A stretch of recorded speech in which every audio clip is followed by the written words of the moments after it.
Abro ya. Adelante. Radio Vulnerables, la radio del grupo Moebius, Psicoanálisis Freud Lacan, transmitiendo desde Argentina. Rosario. Sí, desde Rosario, Argentina. Sí, sí, muy importante porque es una ciudad para... No, sí, sí, no muy cualquiera, importante, una ciudad que no cualquiera, no No, no, no, no, cualquiera. no cualquiera. IPA. ¿Eh? Bueno, el título de hoy es La tercera edad, para utilizar un eufemismo, y el Estado. ¿Sí? Eh, que cuando empieza la tercera edad, suponemos que los 60 para arriba, o sea, ¿Qué? ¿Los 60? Sí, de los 60 para arriba. Ya se supone que está la quinta edad y demás, pero digamos, un toque así como track. Recién, hace un rato, estaba hablando con mi amiga, mi querida amiga que vive en Italia, en el norte de Italia, y entonces hablábamos de esto de las vacunas, y nos vacunamos, que sí, que no, y que qué sé yo. Y dice, no, acá estamos esperando. Dice, lo que pasa es que el problema con Italia es que son muy longevos, extremadamente longevos. Y dice, para que te des una idea, mira, la provincia de Liguria, así Liguria se llama, tiene 1.500.000 habitantes y 100.000 de ese millón y medio, y 100.000 tienen más de 100 años. 104, 107, 108 dice lo más común. Y entonces hay quejas en los medios, se quejan porque nunca llega el turno para que los vacunen. Y entonces se justifica el Estado diciendo, pero lo que pasa es que cuando terminemos, estamos desde diciembre vacunando a los más 80. Entonces, no termina nunca de vacunar a los más 80. Sí, de más de 100, hay 100.000, imagínense. Entonces, bueno, eh, Y que, bueno, y hubo muchos muertos. Allá se esperaba que los y sobre viejos. todo en el norte, claro. Sí, sí, sí, sí. Entonces ni la vacuna los vence. No, no, no. Bueno, acá entra toda esta cuestión nuestra del deseo, ¿no es cierto? O sea, el deseo de vida, eh, todo esto que más allá, bueno, la cuestión de lo biológico, por supuesto, tiene su peso muy importante y demás. Eh, Pero también tiene un peso muy importante la situación económica, ¿no? Socioeconómica, ¿no? sí, Porque luego, bueno, situaciones así de lugares muy carenciados y eso restan mucha vida, ¿no? sí. Las Bueno, enfermedades, ¿sí? bueno, eso era lo que veíamos, que solamente el 3% de las que, ¿cómo decirle?, de los motivos, por así decir, que incide mucho más el entorno, entiéndase familiar, emocional, económico, solamente el 3% de los factores, esa era la palabra que buscaba, lo que trabajábamos la última reunión, solamente el 3% de los factores biológicos, o sea, de enfermedades, son los que inciden en esta cuestión de la mortandad, ¿no? Tiene más que ver toda esta cuestión como usted decía, una cuestión socioeconómica, la cuestión emocional, la afectiva, cómo se encuentra uno, ¿no? En todo eso tiene, tiene mucho más peso que la cuestión, bueno, por supuesto, el virus está, uno se contagia, la cuestión biológica está, pero digamos, tiene más posibilidades de recuperarse aquel que está en un entorno más contenedor, mejor y demás. Entonces, bueno, estábamos hablando de esto, ¿no? O sea, esta cuestión de que la tercera edad, la gente que mayores de 60 es un porcentaje alto realmente, tiene mucha incidencia. Eh, bueno, eso se ve en estas cuestiones de la salud, que por ejemplo ahora todo el mundo, antes no se usaban los implantes dentales, por ejemplo, pero ahora la gente vive mucho tiempo y entonces ese tipo de patologías que antes no estaban, ¿no? Esta cuestión de la longevidad trae toda esta cuestión. Entonces, lo que nos gustaba ver hoy era la cuestión de la relación. Habíamos visto la última vez toda la cuestión estadística, cómo era la historia, ¿no? La creación de la abuela en la prehistoria, le habíamos puesto ese título, digamos, pero hablamos de porcentaje, toda una cuestión histórica. Y hoy me gustaría trabajar esta cuestión del Estado. Para eso vamos a tomar una película que está en Netflix, que se llama Descuídate, descuida, yo te cuido. ¿Sí? La película es muy entretenida, vamos a decirlo, o sea, que uno se pone a verla y realmente es entretenida, porque es como llevadera y demás. Y la primera parte es el planteo ese que quiero tomar. Es ese planteo que me gustaría trabajar ahora, porque después la película toma otro giro para otro lado y ya se va para el lado más de, no sé si de un thriller o una cosa policial o no sé qué, y ya se va toma otro rumbo que, insisto, está muy entretenido.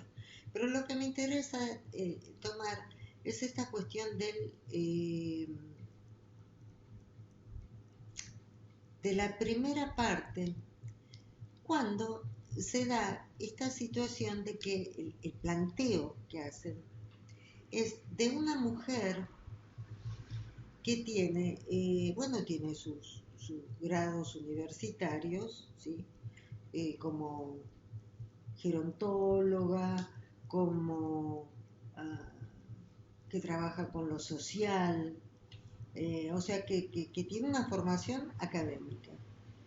Y entonces, en un determinado, el planteo es el siguiente: los, las personas de la tercera edad tienen un médico de cabecera, ¿no? O sea, un médico que va siguiendo su salud, lo va controlando, va viendo qué es, y a la vez estas personas tienen que decir quiénes son, cómo viven. Incluso va el asistente social a ver cómo están, si por ahí necesitan que vayan a la casa a hacerle algún tipo de tratamiento. Y entonces ahí empiezan a ver la situación económica de estas personas. Entonces, el planteo que se da en la película es de una médica que justamente tenía toda esa información de los pacientes, cómo vivían, cómo estaban, ¿no? Cómo era la situación que tenían.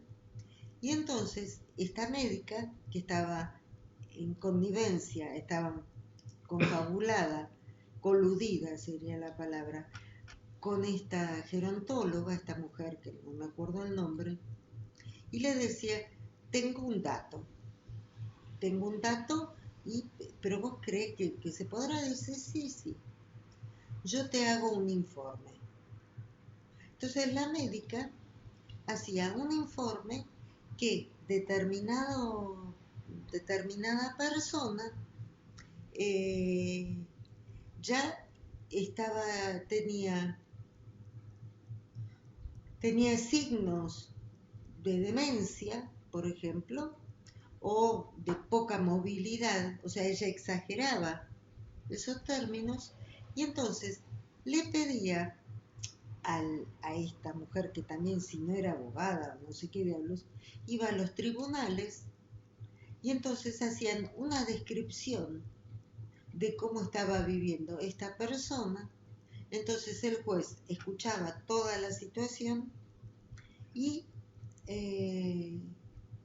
sancionaba, o sea, no, esas son las leyes, sentenciaba que esta persona necesitaba a alguien que velara por una buena calidad de vida, por así decirlo. Pim, pam, pum. Bueno, así es como toman a una determinada señora que vivía sola, que viajaba, que cultivaba las rosas, que había trabajado no sé cuántos años para una empresa, o sea, bien, una mujer que estaba muy bien, y aparentemente estaba totalmente sola. Entonces llegan con una orden judicial en la que le dicen que, bueno, que se prepare, que si no está la policía, estaba la patrulla allí con los policías, o sea, la obligan a internarse en un geriátrico que también estaba dentro del mismo sistema, y empiezan a disponer de todos los bienes de la vida de esta mujer. O sea, entran a la casa, verifican todo, como tienen la orden del juez, pueden ir a la caja de seguridad, a la cuenta del banco, disponen de todo, porque se supone que tiene que tener medios como para poder pagar al geriátrico, pagarle los honorarios a esta mujer, hacerse cargo de todo eso. Entonces, en un abrir y cerrar de ojos, le venden la casa, le venden el auto, le venden todo eso y le empiezan a medicar de forma tal que esta mujer caiga que quede aletargada, que no pueda decidir bien, llegaba algún familiar que no entiende qué es lo que está sucediendo, se lo sacan de encima rápidamente, y así es como se quedan, muestran en una pizarra todos los pacientes que están en esas condiciones. O sea, en ese geriátrico, por así decir, está muy bien, todo muy lindo, todo muy limpito, pipí, cucú y toda la historia. Pero las arrancan de su hábitat, las arrancan de su lugar. Entonces, esta historia a mí me trae aquella otra historia de la película Mami. ¿Cuál? Mami, una película canadiense, genial, buenísima, eh, que en este caso era una madre sola, soltera me refiero, no había un padre allí, con un hijo adolescente, que en un determinado momento este muchachito tenía problemas en la escuela, porque no estudiaba, porque esto, porque el otro y demás.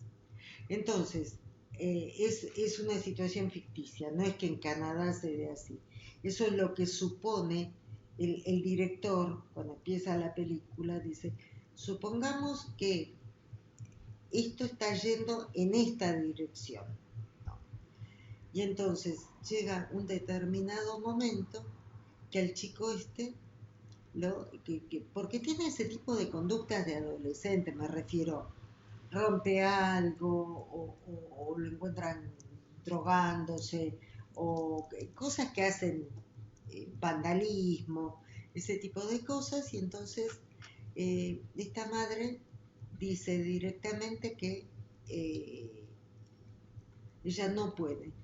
Entonces se hace cargo el Estado y lo toman a este muchachito, eh, y le empiezan con unos tratamientos terribles, tal y como supimos ver en La Naranja Mecánica, cuando ese mundo, ¿no?, idealizado de que los jóvenes nos sometían a los viejos, los mataban y demás, o cuando trabajábamos La Guerra del Cerdo, ¿no?, el otro libro que trabajamos algún momento, que había un grupo que mataba viejos porque no había ya más, había tanta crisis en el país, eso es de Adolfo Bioy, Adolfo Bioy Casares es el libro, lo trabajamos en su momento. Entonces había un grupo de gente que iba matando viejos, porque ya no había para, para sostenerlos, para atenderlos, para tenerlos así. Entonces uno dice, qué cosa loca, ¿no? Estos artistas, por así decir, pensando en esas cuestiones. Pero cuando uno piensa en una, ¿cómo se llamaba la Lagarde? Christine Lagarde, ¿no? Que era del Fondo Monetario Internacional, con declaraciones directas, ¿no? Diciendo claramente que eran demasiados los viejos y que generaban un déficit en los sistemas, ¿no? Para mantenerlos con vida, con una buena calidad de vida, que eran demasiados y que tendrían que ser menos. O sea, ¿de qué está hablando? ¿Que nos van a matar? Y acá hubo una idea en, en Buenos Aires, en Capital Federal, que en un determinado momento, al principio, cuando en la pandemia no sabíamos cómo la cosa funcionaba, que no sabíamos cómo era, no sabíamos si estaba en el aire, si estaba, dónde estaba el virus, ¿no? Ahora ya sabemos más. Pero en ese momento todo el mundo nos quedábamos encerrados en las casas, ¿no? Y entonces los mayores de la tercera edad había no te dejaban salir de la casa. La gente, los mayores no podían salir. Y se armó todo un revuelo, ya no me acuerdo, creo que una declaración, una cosa así. Entonces había que llamar por teléfono a un número telefónico y entonces explicar ahí por qué uno quería o tenía que salir. O sea, uno tenía que pedir permiso para poder salir. Entonces, estas situaciones en que a los viejos, ¿no? A la tercera edad, nos ubican en ese lugar, ¿no? Incluso nos comentaba nuestra amiga de Europa que en un determinado momento se dio la discusión, hace unos meses atrás, se dio la discusión si las vacunas que iban a llegar se iban a dar a la gente de 50 para abajo, que eran los que realmente movían el país y la economía, porque si se daba a los mayores, ¿no? A los viejos, por así decir, se iba a parar el país. Entonces, o sea, se estaba discutiendo eso, si iba a ser para los viejos, ¿no? El grupo de riesgo. Entonces, todo esto, ¿no? Todo esto me lleva a pensar esta cuestión de la tercera edad. La tercera edad y los otros grupos humanos. O sea, ¿a quién no le ha pasado? Y estoy hablando de los mayores de 50, que debe haber unos cuantos, que le decimos a alguien joven, a ver, explícame cómo se hace. Ay, no sé cómo es que se hace para... Mira, con la flechita del cursor, flechita o lo que sea, le picas acá, después se te abre la pantalla, entonces después le haces así, y después clica acá y clica allá y acá lo tenés. ¡Ah! No lo pude hacer. ¡Ah! Mamá, otra vez.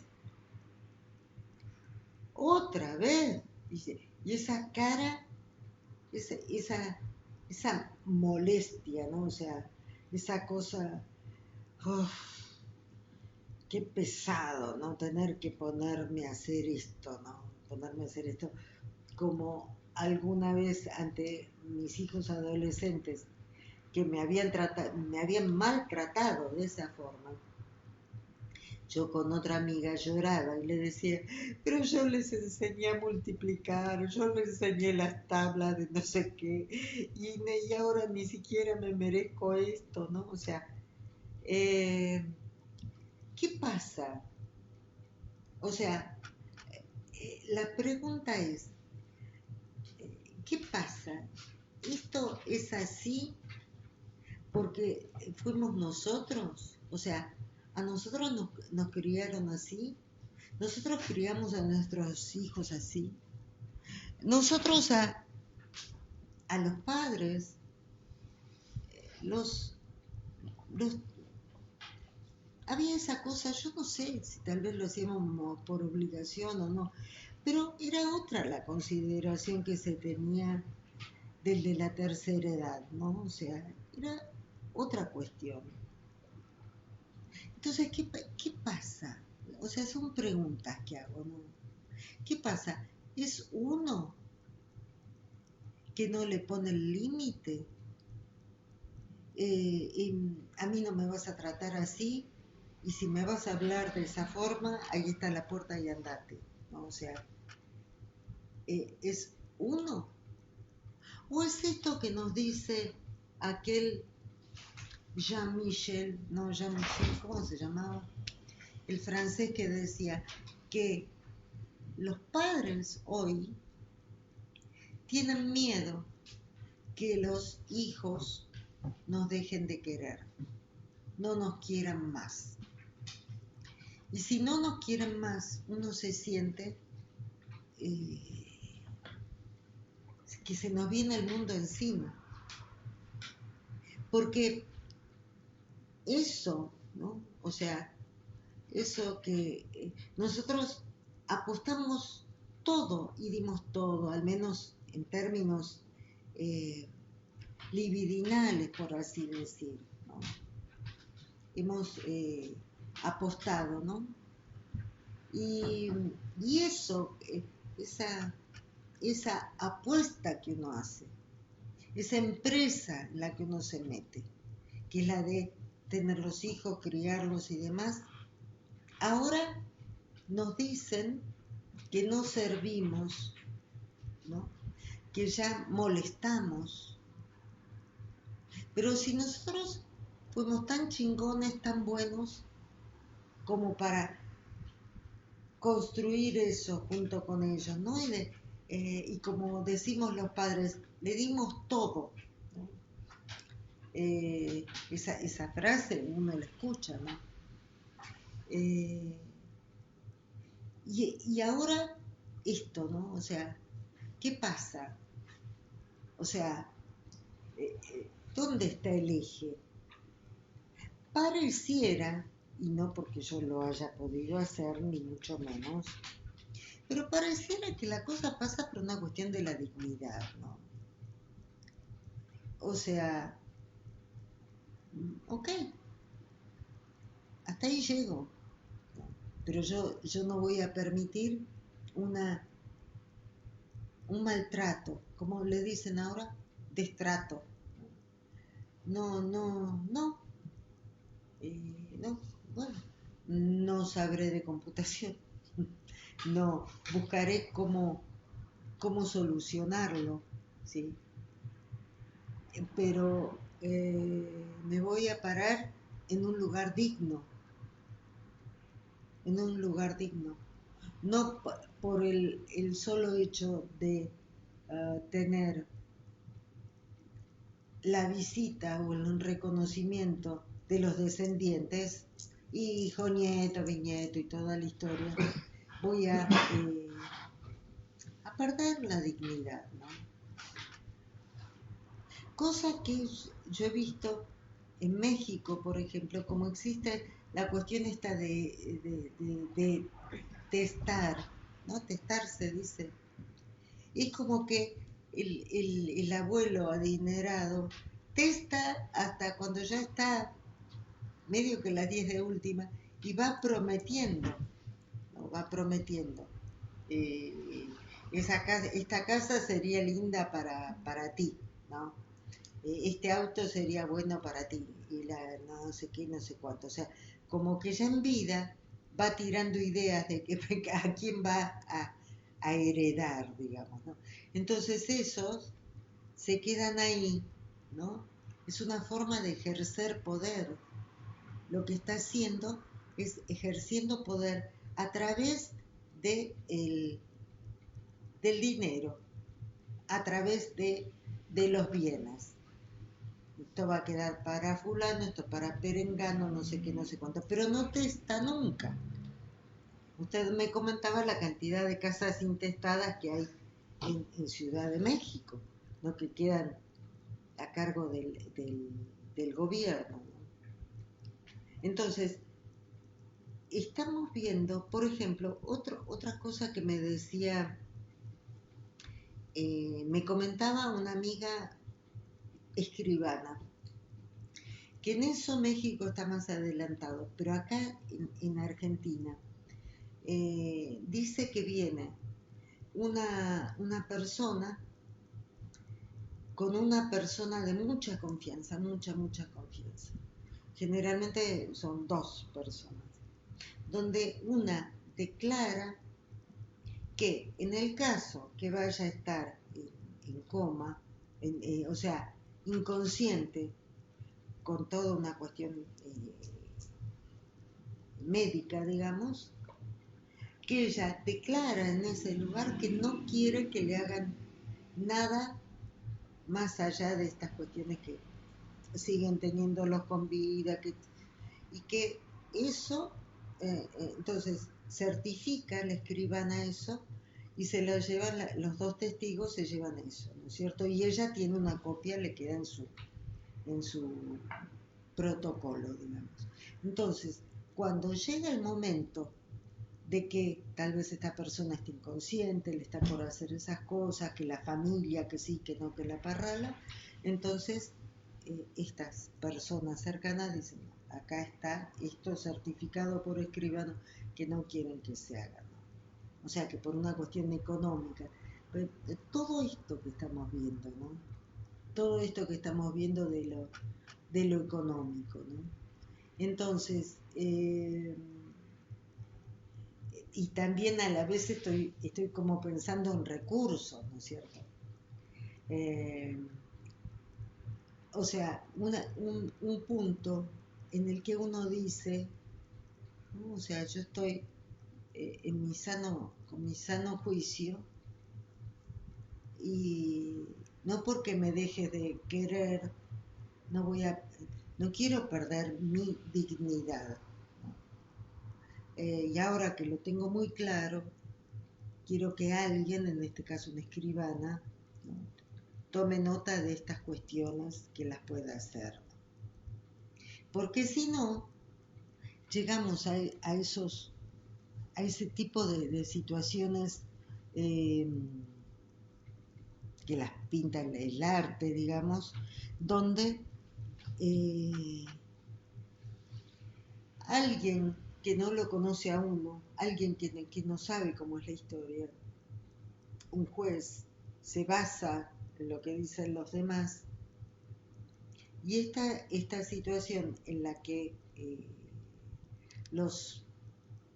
el Estado, estos inescrupulosos, ¿no?, que a uno lo desvalijan, ¿no?, por una cuestión económica, si no uno queda como muy desamparado. ¿Cómo se maneja ese tema? ¿Cómo se hace, ¿no es cierto? Entonces, qué importante es el par. No estoy hablando necesariamente de la pareja, puede que sí, mejor, ¿no es cierto? Pero los pares, ¿no? Esto que a uno lo entienden porque cuando uno dice, no, y que le pedí a mi nieto o a mi hijo que me explicara cómo hacer para entrar, qué sé yo, en la página tal y inscribirme no sé qué. No, a mí también me pasó lo mismo. Entonces uno dice, no, espera que yo lo tengo claro. Entonces uno dice, y uno agarra el cuadernito, ¿no? Y dice, espera, primero, y escribo con todas las letras, ¿no?, cómo lo voy haciendo. Y después, segundo, hago clic acá, hago clic, pico allá y toda la historia, ¿no? Es como que los de la misma edad o de la misma generación, eh, no, es como que nos acompañamos o nos entendemos o tenemos las mismas estructuras de pensamiento, modos de pensar, ¿no? Hoy estábamos, eh, bueno, estábamos en un lugar y había una persona mayor, ya bastante más mayor que nosotros, y este señor tenía las llaves, el llavero, colgado de su cinturón con un clip. Y usted me decía, ah, mira, ¿te acordás? Le digo, sí, sí. Le digo, pero que no se usa más, decíamos, ¿no? No, ya no.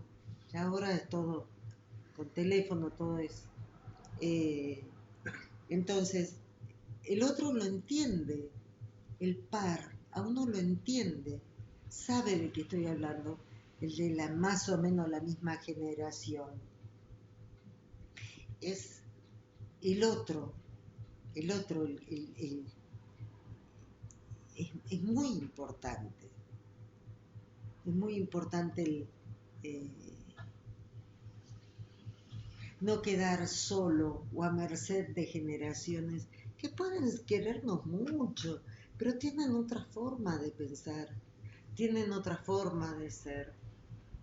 Entonces, los amigos, los de la misma edad, ¿no? El mismo grupo, digamos, es, eh, es muy, muy importante.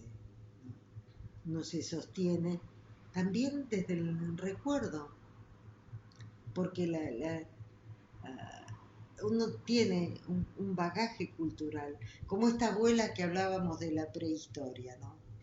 O sea, que sabe dónde encontrar, aquella abuela, ¿no? En la prehistoria, que sabe dónde encontrar los tubérculos, dónde fueron plantados, para enseñarle a los nietos y a los bebés. Ella sabe que los bebés, me acuerdo de este libro, El país de las sombras largas, que resulta ser que la parejita viene desesperada porque habían tenido un bebé, y llegan y están desesperados porque habían tenido un hijito sin dientes. Y entonces iba a morir de hambre, ¿qué iba a hacer? ¿No? O sea, la desesperación de la parejita joven porque el bebé recién nacido no tenía dientes. Y entonces, no, porque imagínate, estamos fin del siglo XIX, principios del XX, allá en Alaska, ¿no? Que son tribus de esquimales. Y entonces la abuela le dice, no, no, tranquilo, porque le van a salir los dientes, ¿no? Es un libro muy lindo.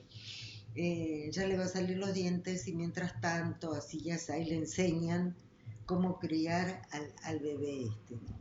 Eh, entonces, eso, ¿no? Esa sabiduría, esa abuela que en la prehistoria masticaba la comida para dársela al bebé y que permitía que la madre joven de ese bebé pudiera quedar embarazada y atender al recién nacido, ¿no es cierto? Entonces, todo esto, toda esta sabiduría de la tercera edad, ¿no? La sabiduría esta de la tercera edad, por el hecho de que el organismo no esté en su plenitud, eso no implica que uno no pueda, ¿no?, tener una buena calidad de vida y pelear por tener esa calidad de vida. O sea, esta soy yo, ¿no? O sea, y en estos momentos en que uno está en su sano juicio, bueno, organizar para cuando ya este organismo ya esté muy deteriorado. Por ejemplo, podría suceder como hacían estas personas, ¿no? Y entonces, esa es una forma de poner un límite, porque todo tiene que ver con la cuestión del límite, ¿no? De decir, hasta acá te permito, ¿no? Ese poder decir no, que pareciera que las generaciones que están más jóvenes no pueden decir no, no saben decir no, no saben poner el límite, ¿no? O sea, pareciera. Entonces hay estas situaciones de mucha transgresión, de mucho abuso, sí, transgresión creo que es la verdad. Entonces, me parece que es fundamental pensar que si uno dice no, eso yo no lo quiero, no, yo no voy a hacer esto, no, yo quiero mi vida como es.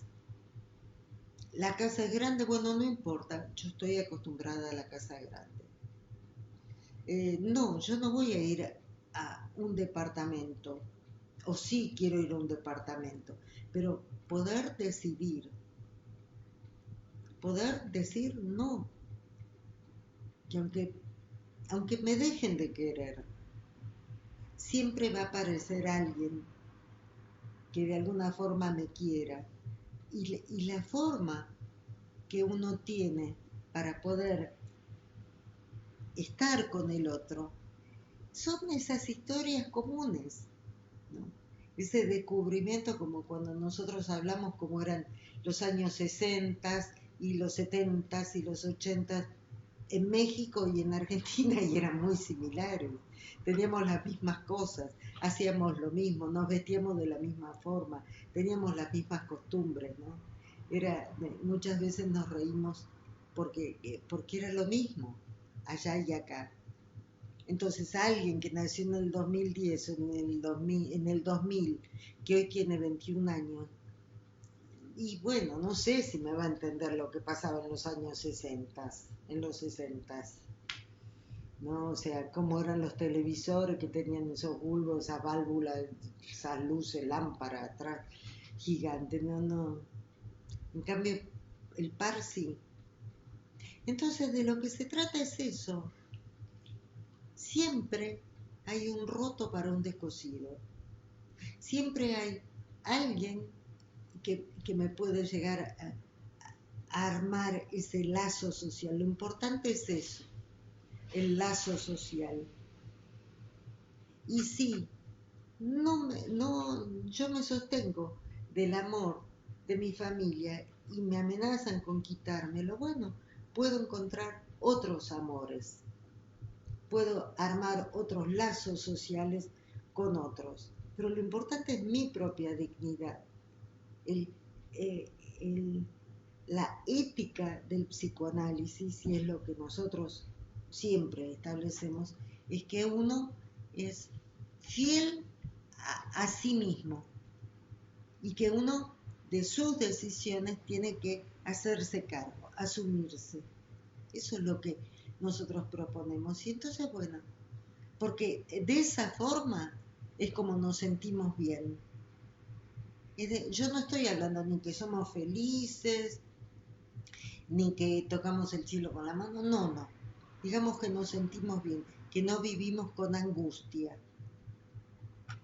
Porque lo que nos trae Freud, bueno, sí, Freud, pero digamos el que lo establece es Lacan, que dice que cuando uno deja de ser un sujeto deseante, alguien que decide, ¿no? Que toma sus propias decisiones, que va por la vida, o aunque se quede en su casa, digamos, pero va buscando sus objetos de deseo.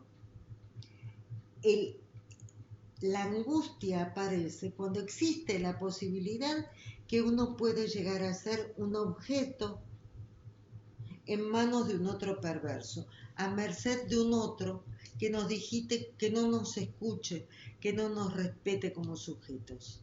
Y entonces existe esa posibilidad de que seamos objetos. Y la perspectiva de caer en ese lugar nos trae la idea de la mucha angustia. Entonces, ¿qué sentido tiene que yo me deje manipular por la familia, por quien sea, ¿sí? Por el Estado, ¿no?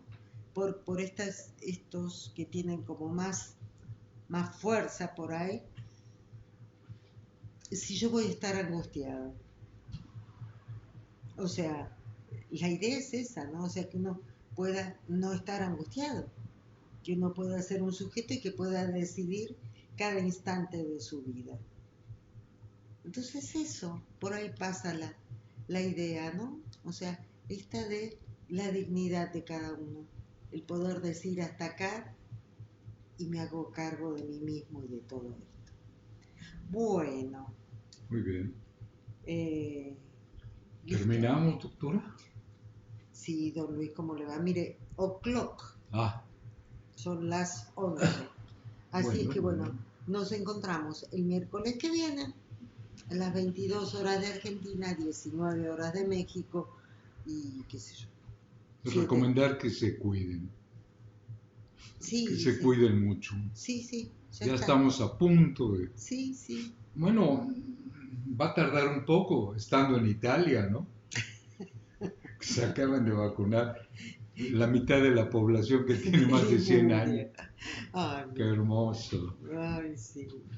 Pero dice que está muy bien. Sí, yo los he visto, realmente. Está muy Pero bien. ¿cómo no van a estar bien?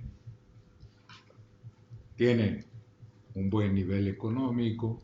No, no es lo que me pinta mi amiga, pero bueno. Pero ese es motivo para otra charla. Vamos a dejarla acá porque son Bueno, las 11. El miércoles que viene, vaya a saber con qué. bueno, Bueno, saludos a todos, buenas noches, hasta que la pasen luego. bárbaro y nos Chao. encontramos. Chau, chau.